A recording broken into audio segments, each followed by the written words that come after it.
पहली नज़र में तुमने उसे पसंद कर लिया और उसने तुम्हें, और इस लव एट फर्स्ट साइट को तुम मोहब्बत कह रहे हो, तो हो सकता है तुम गलत हो। क्योंकि यार पहली नज़र में तो हमें एंटीक चीज़ें भी पसंद आ जाती है, पर हम उसे घर में रखते हैं दिखावे के लिए। बस क्योंकि देर रात तक तुम दोनों ढेर सारी बातें करते हो और इसे तुम मोहब्बत समझते हो, तो हो सकता है तुम गलत हो। क्योंकि यार अकेलेपन के मारे तो दो अनजान मुसाफिर भी एक दूसरे से बात कर ही लेते हैं। अरे अगर किसी लड़की को देख के वो तुम्हारा हाथ पकड़ लेती है और किसी लड़के को देख के तुम उसका, और इस क्यूट जेलसी को तुम मोहब्बत कह रहे हो, तो हो सकता है तुम गलत हो।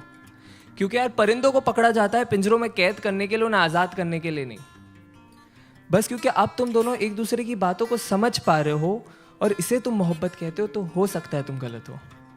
क्योंकि याद रखो, दो भूखे भिखारी भी एक दूसरे की भूख समझ सकते हैं पर मिटा नहीं सकते। अरे अगर तुम एनिवर्सरी का सेलिब्रेशन हर महीने कर रहे हो और इसे तुम मोहब्बत कहते हो, तो हो सकता है तुम गलत हो। क्योंकि दास्तान इश्क को बयां करने के लिए साल का कोई नंबर नहीं चाहिए होता।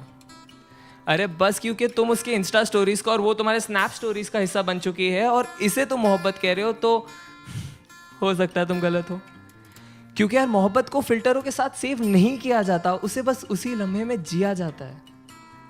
हाँ लेकिन अगर जिस्मों में उलझने से पहले तुम उसकी जुल्फों में उलझना चाहते हो, अगर वो बेखौफ अपना बचपना तुम्हारे सामने जाया कर देती है, अगर उसके कपड़ों के बेपर्दा होने से पहले तुम अपने सारे राज उसके सामने खोल दिए और उसने भी अपने सारे डर का जिक्र तुम्हारे सामने कर दिया है, अगर उसका हर आंसू तुम्हारे ही कमीज पे बहता हो और तुम्हारे मुस्कान की वजह उसकी नादानियाँ ही हो, तो शायद नहीं यार यही प्यार है। और अगर ये प्यार तुम्हें मिल गया है तो इसे पकड़ लो, जकड़ लो, गले लगा लो और जहाँ मौका मिले बस इसे कहते रहो कि तुम इससे कितना प्यार करते हो।